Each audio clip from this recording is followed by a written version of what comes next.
Sia's been doing some stuff lately. Not all good things. Hi, my name is Millie, and today I'll be talking about Sia's new film project, Music, and why personally I think it's rather ableist and quite tone deaf. From the point of view of somebody who is diagnosed with autism. So, oh gosh, I don't know where to start. There's so many things I want to talk about in relation to this, because it's a mess. So, let's talk about her research. So, Sia claims that she spent 4 years, 3 or 4, I can't remember the exact number, or quite a long time, researching autism, but yet she, when in interviews and stuff, presents no understanding, or very little understanding, of what autism actually is. So, for example, she doesn't know that autism speaks as a hate group, or the fact that, or other things, you know. I'm so mad. She uses things. I'm so mad. I genuinely can't speak. Oh my gosh, I should have scripted this or something. Goodness. For example, there's that one thing in an interview that bothers me to the core, which is, I've always had a thing about special abilities people. First of all, we are not your pets. We are not there as an accessory for you to create a cute little film about for other people who aren't autistic. I genuinely believe that this film was not created with autistic people in mind. She doesn't expect autistic people to watch it. Because, and here's my reasoning for this. She knows that she doesn't, like, it's not created with us in mind. Even though it's a film about autism. If it's a film about autism, why is it so overly stimulating? There's so much happening in that music video. You know, I couldn't watch the whole trailer because there's so many colours and lights that I need, like, if I watch I know that if I watch the whole thing, I'm gonna have a sensory overload, because it's just so much going on. So, if it was created with autistic people in mind, you know, given her 3 or 4 years of research of this role, you would think that she would, if it was created for us, that it would be a little more subtle, a little more subdued. It wouldn't be so in your face, it wouldn't be so colourful, it wouldn't be so stimulating, like so overly stimulating. It would be more of a calm environment. But clearly Sia does not care about autistic people. She cares about autism. Now, what I mean by that is, she does not care about the person behind the autism. She doesn't care about, or what she would call as high-functioning autism, because she's a woman that uses functioning labels, despite her 4 years of research. I need to cool it. I'm getting frustrated. Despite her 4 years of research, she doesn't care about us. She cares about looking like I have a feeling everything that she does comes off of, I want people to think I care about autism. No one asked her to make this film. Autistic people have asked her not to make this film. Because it's incredibly tone deaf. The sentiment is there. The sentiment of, a neurotypical woman that has spent so much time researching this condition, is creating a film about somebody having the condition, isn't female autistic representation, non-verbal female autistic representation is incredible. There is no such thing. I've never seen that before. That's probably something, but I've never seen it, right? So, how did it go so wrong? I'm sorry, it went so badly wrong.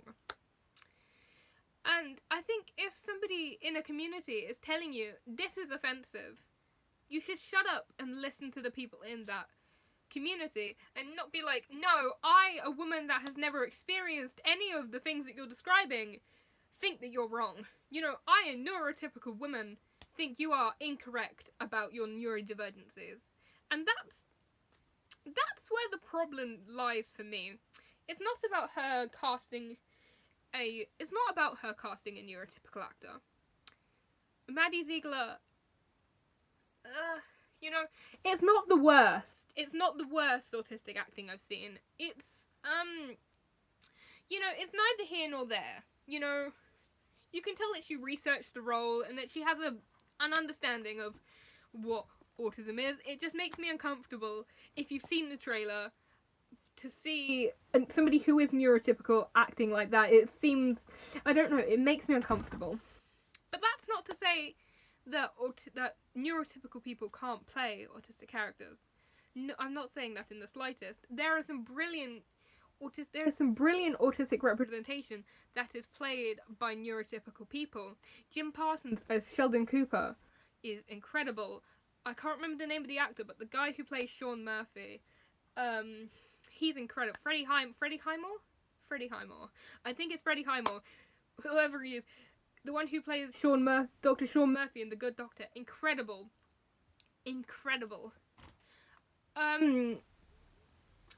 Eddie Redmayne, sorry I blanked on his name. Eddie Redmayne, when he played Newt Scamander, is canonically autistic, according to Eddie Redmayne.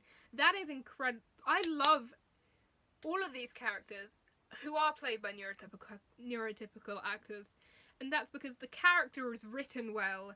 The writers took care in creating a character that isn't offensive, and the actors really encompassed their role and did it so carefully to make sure that they will not offend people. And in previous interviews, Maddie has said that she was worried about offending people, yet Sia reassured her and promised her that nobody would get offended, it's okay. My, how wrong she was.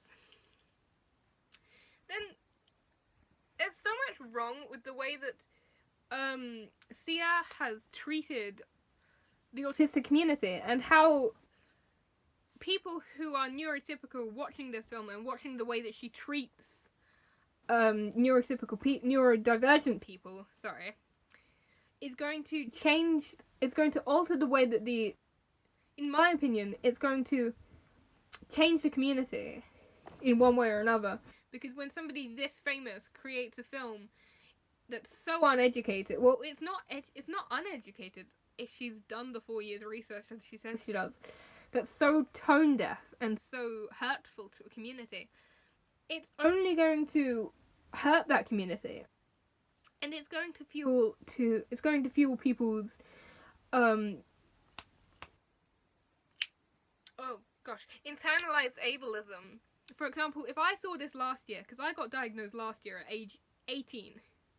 I was 18 when I got diagnosed. I got put on that waiting list at 13. I was waiting for 5 years to get diagnosed. But that's a story for another video, if you're interested. You know, if I saw this last year, I would have been completely and utterly cut up about it. Because it was only at this time this year that I really started to accept my identity as an autistic person, and it is an identity, because it's a large part of who we are. It's not like, I don't know, it's not like depression or anxiety, or do you have it? It's a huge part of our identity, and it's who we are. So for Sia to take that and be like, yeah, let's argue with people who have autism and create this thing it's honestly laughable, and it's so offensive. But also, she's done. It's not just the film itself. The film itself is completely and utterly. It's not terrible. The film itself, it's a bit cringy, but it's not. It's a bit cringy, and it's a bit sensory overload-y. But it's not like the worst thing about this. That's not. If it was just the film, it would still be a bit but it wouldn't be as bad as it is. What really makes it bad is her casting, and no, it's not about casting Maddie. I've never seen her do a proper acting role, so I can't judge. I physically can't watch the film, so I can't say that I'm gonna watch the film because I can't sit through it. I'm so sorry. I couldn't sit through the trailer, it was too much for me. But it's not her casting of Maddie. It's the way that she went about casting Maddie. Because she cast a non-verbal actress at first, who, considering that bearing in mind, this is a film about accommodating people to autism and about accepting people with autism and how they should be accommodated and accepted. So tell me why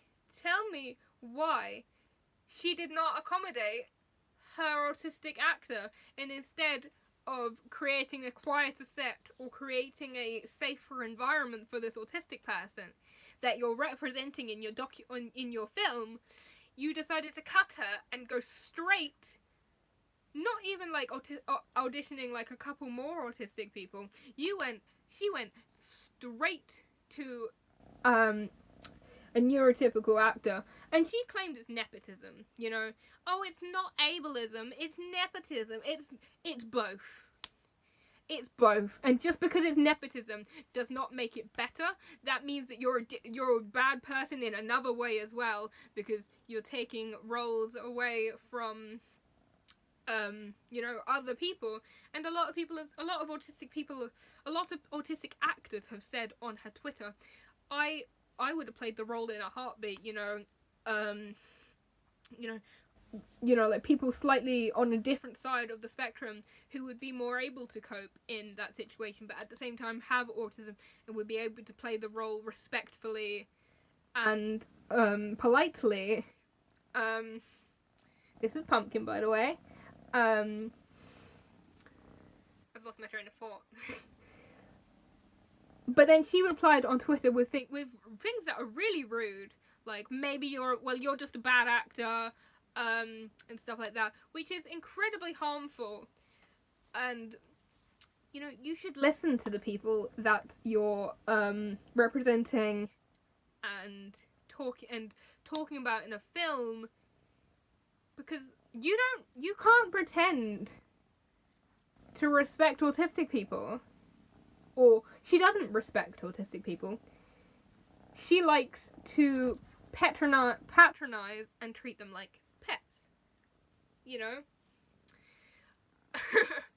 And it's sad to me that, you know, she says I have a thing for people with special abilities.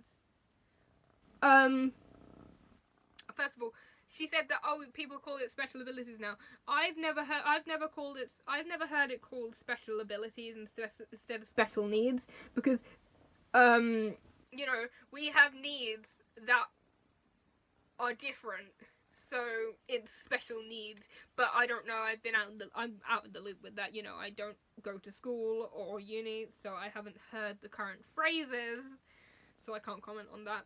But you know, she likes people that are on the lower functioning side. You know, the ones that you can sort of be like, oh, look, she's using her little AAC, how cute, instead of, you know, autistic adults and autistic teenagers who have their own thoughts and opinions. She doesn't like that. She doesn't want thoughts and opinions. She wants a cute pet that she can feel like a hero, and like, she has a savior complex, in my opinion. You know, look at me, I'm so great, I'm making a film about autistic people. Bearing in mind, there's so much media produced by autistic people about autism that won't get half as much of the half as much of the platform as Sia will with this ableist garbage. You know, and it's, you have to think about it like this. If it was a physical disability, like somebody who is wheelchair bound, think about it this way. Going back to the argument of the set and how the set was bad. If it was somebody who was in a wheelchair and there was steps to get up to the set, and bearing in mind, let's say that this was a film about somebody in a wheelchair, would you cut the character, the actor who was in a wheelchair, and hire, you know, an able-bodied walking person who could walk up the steps? Or would you install a ramp so that the wheelchair user can get up the steps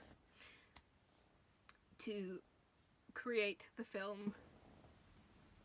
Because just because you can't see, just because you can't understand something, does not mean that it's not there. And that's the real issue with, you know, you can tell that Sia never expected autistic people to, you know, come back at her and be like, no, this isn't okay, because otherwise she would have taken that criticism instead of swearing them out and being incredibly rude and being incredibly hurtful to people who are politely voicing their opinion about a film.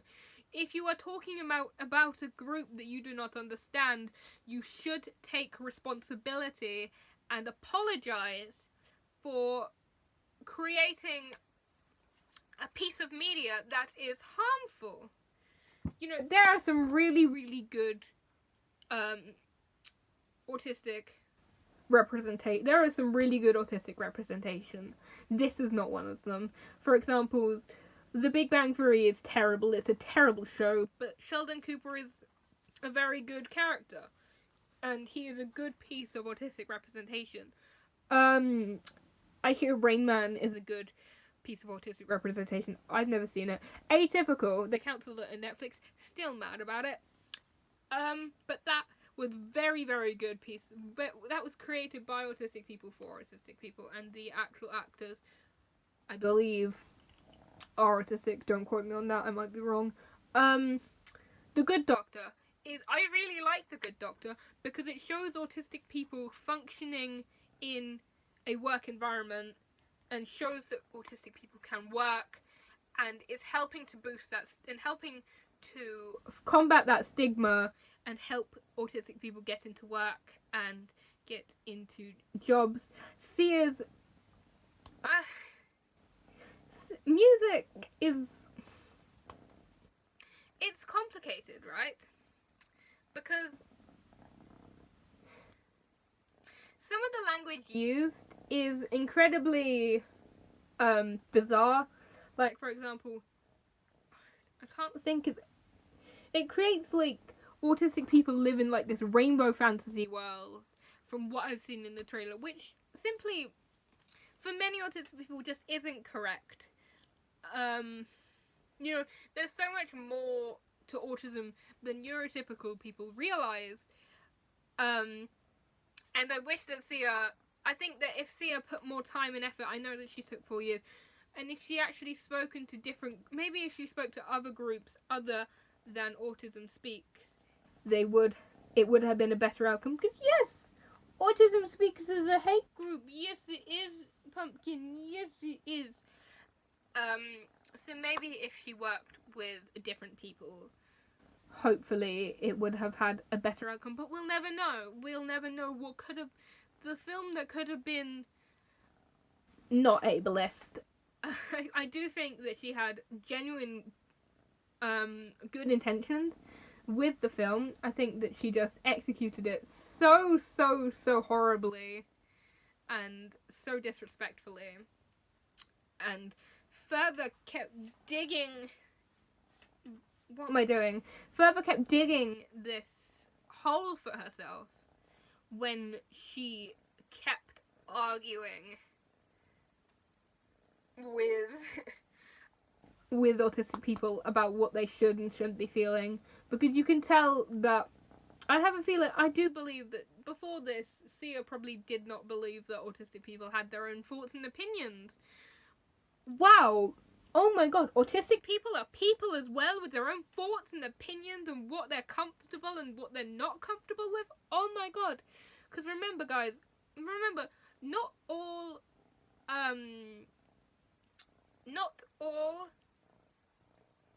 representation is good representation. And not all representation is helpful. Some of it's incredibly harmful. And this fuels my internal ableism, because I see this and I think, oh my god, because as somebody who is a performance arts, you know, I'm going to do a degree in vocals in September. I am a performance artist. I am an actor and a singer. I am a musical theatre performer, and the idea that, you know, if the roles, despite how talented I am, no matter how talented I am, the roles are always going to go to autistic, not the roles for neurotypical people or autistic people are always going to go to neurotypical people, because people can't be bothered to deal with our arrangement. And I was actually thinking about that the other day, because I had a phone call with the people that were out, that were giving me advice. You know, they were like, you know, you can get, like, helping me out, get some things to help me cope when I do go in September and stuff like that. And I thought, no, I can't accept too much help. I can't look too autistic, because no one wants to hire somebody that's too high in maintenance. They're always just going to go with the autistic, the neurotypical choice, and things like that do really stick to me as somebody who has only been diagnosed for a year after spending my entire childhood up until the age of 18 as somebody who was undiagnosed, and that in itself is incredible.